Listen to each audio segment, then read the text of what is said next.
What is up, everybody? CP and SJ with you for another week of picks here from every day we're covering as we roll into week 12 of the college football season. The time flies when we're having fun. Hopefully, we're going to have a lot of fun here this weekend, SJ. I don't know, a little bit of a weird week, though, as far as the slate is concerned. It's kind of hard, I think, to pick out the good ones this week. Well, that usually or could be a good thing, meaning that we're gonna have some really close, tough games to call either way. But as we've seen the last few weeks, that doesn't seem to be kind of the way the play on the field has gone this year. It's find that upset like the Where's Waldo thing, but with the upsets. That's what we're gonna need to be doing here. But I think we got some it's pretty good plays here this week, and we'll try to get back on that. At least 3 out of 4. Let's try to hit a 4 for maybe this week. Yeah. Well, and it seems to be that that's the way it goes. The weeks that you feel real good about it, then it turns to crap. And then the weeks you're not quite sure, well, then it turns out pretty good. So let's hope that that's the case here this time around. We're going to start things off here. You're going to look at another wild Friday night game there, SJ. Yeah, and let's hope it's not as wacky as these games have been in recent memory, and then even just going back years. It's just like football. It's creatures of habit is what football players often are categorized as, and that does seem to kind of fit that mold here. When you're short week, different day, different time, that does seem to play. I know it's easy to kind of say that doesn't matter. You just play whenever it plays, but as the results show, I think it does matter in some cases. In this case, we're going to hope it doesn't matter. Like I said, Louisville hosting Clemson. I know Clemson had a pretty, for by this team standards this year, that I guess that was a pretty decent win last week against and also a maligned Florida State team there. So I don't put too much stock in it, and that's part of also the reason why I'm pretty confident in this Louisville bunch here is the fact that I think Clemson, they definitely played their best from beginning to end of they have all season. I don't see them doing that again this week, and even if they do, Louisville is quite a bit better team than Florida State is. So I'd like them to win easily. It's only 2.5 points. Probably be fairly heavy on the confidence meter and just go pretty hard on this one because I think just a much better team. And you talk about a different night. Louisville's one of those teams that in Thursday night was like their home.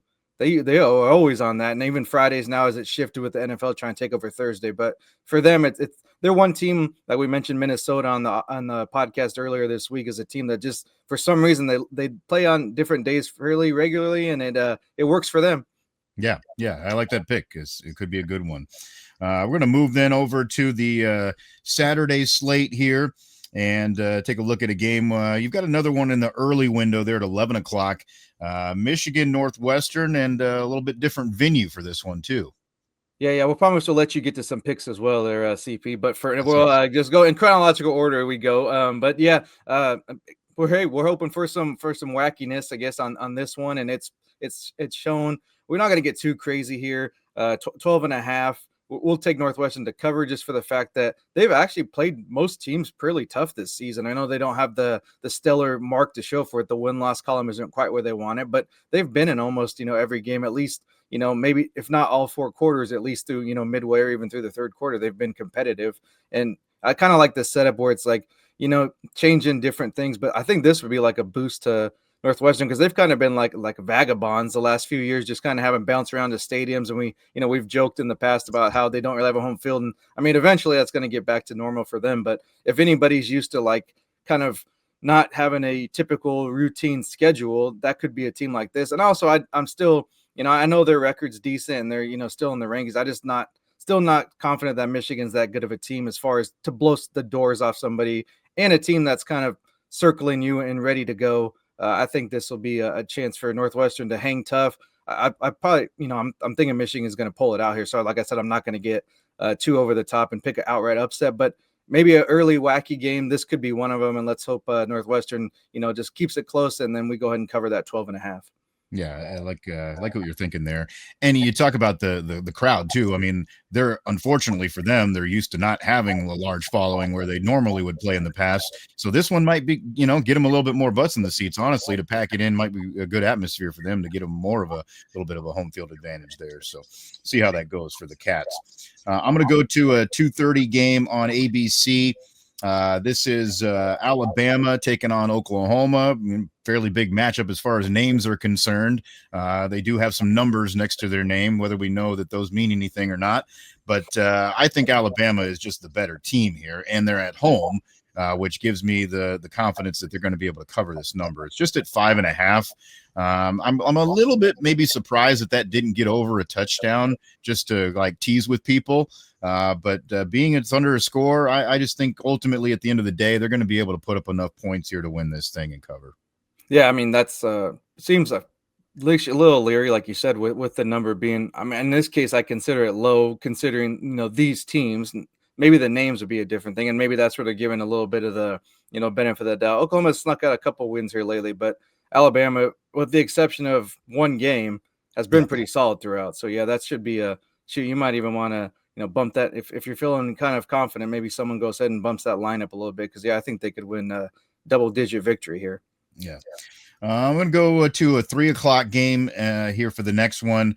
And I'm going to go back to an old squad that I've been on a few times over the last couple of years. And it's been up and down whether or not they've come through for me. But coming off a big win last week, I think they're going to be riding high. The Tulane Green Wave laying 17.5.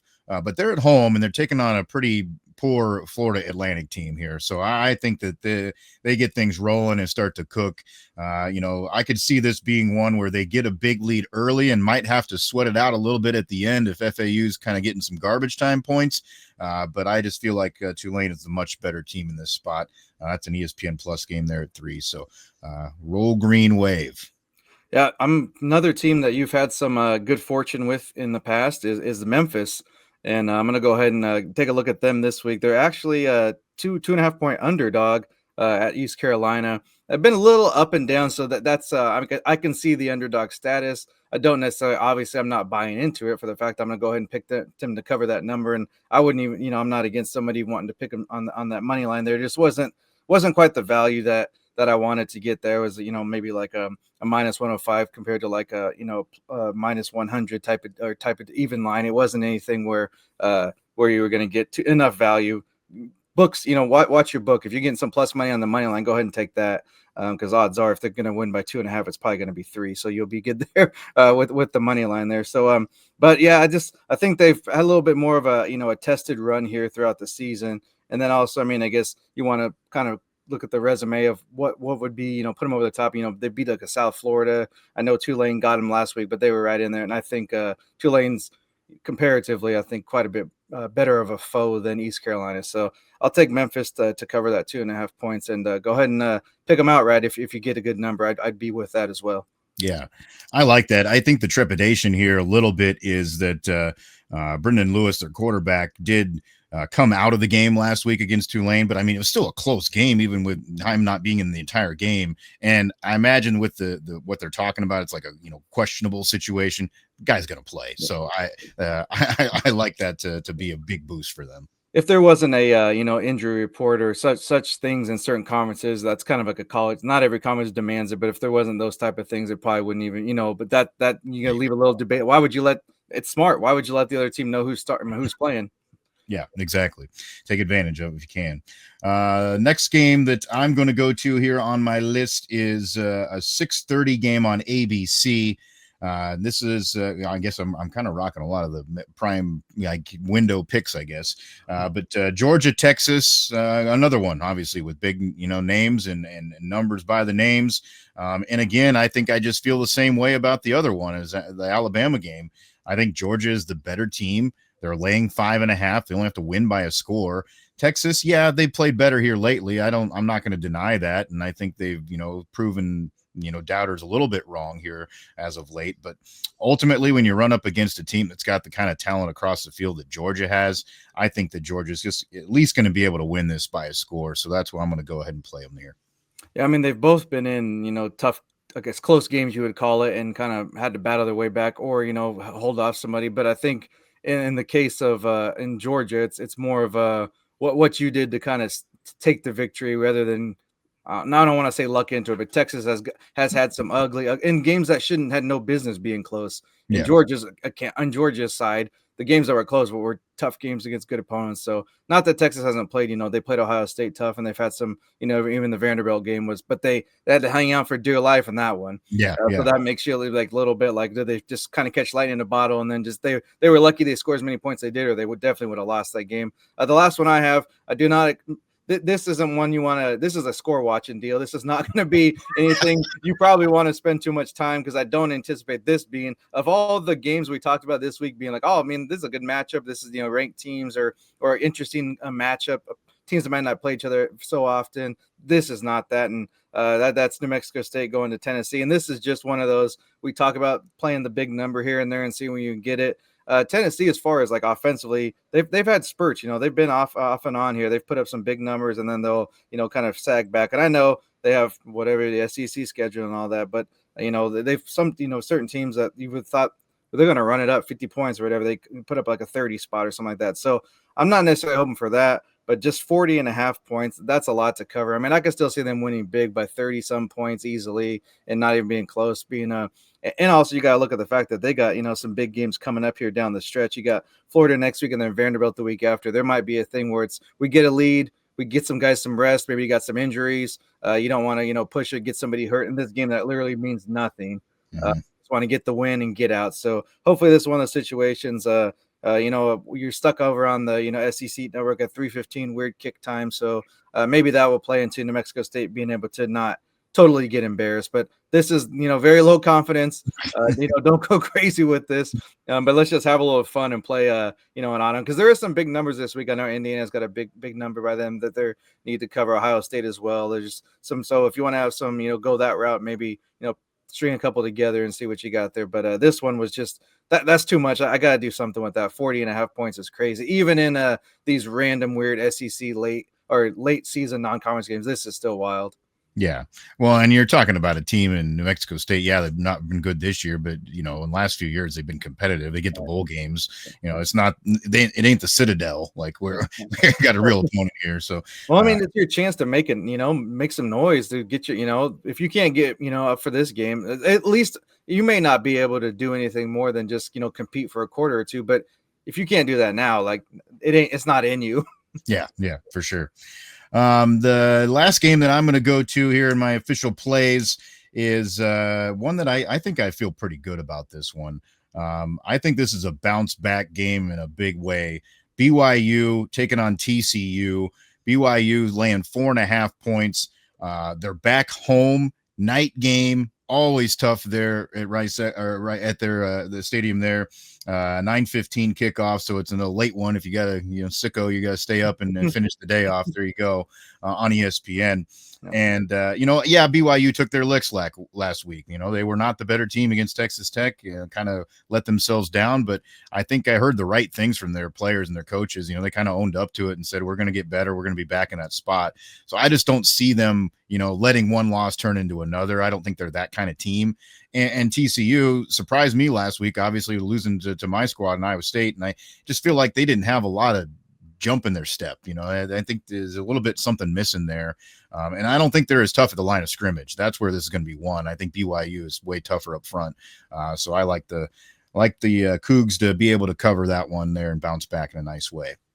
And Mama would say take an eye on that another Friday night. I know Louisville will be most of my attention, but that Minnesota-Oregon game, it's a huge number. Minnesota is like Louisville, just used to playing on that Friday night. So if you want to pick someone maybe to cover a 25.5 point line, something like that, that may be where you fit in there. But other than that, there's a lot of great games this week, at least on paper. So let's hope we can get a few to play out like that. And then if they're too close to call, that in entertainment viewing, that's perfect. That's what we want. Yeah, exactly.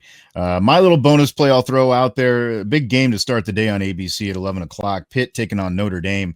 Pitt's getting 12.5 points, and being at home in a game that's hyped up, that just, I don't know. I think that seems like a lot. I mean, I know Notre Dame's been playing well, but I feel like Pitt can give them at least a little bit of a fight. So I'd probably take a chance on that one if you're looking for a little bonus play there early in the day to get things started. That's what we've got on the slate here for you. Hey, we're more reliable in getting you picks than it is to find your channel to watch your team play football this weekend. So hopefully you do figure that out and it works out for you, and we have some fun with these plays. Of course, we'd love it if you would like, subscribe, get the notifications here on the YouTube channel so you can get these picks each and every week. We'd love it if you like, subscribe, and get the notifications or on the podcast as well, available on all the major platforms, including our host at Spotify. Does help if you hit that subscribe button on it as well, because then you get notified of those episodes as they come out each and every week, so you're ready for them.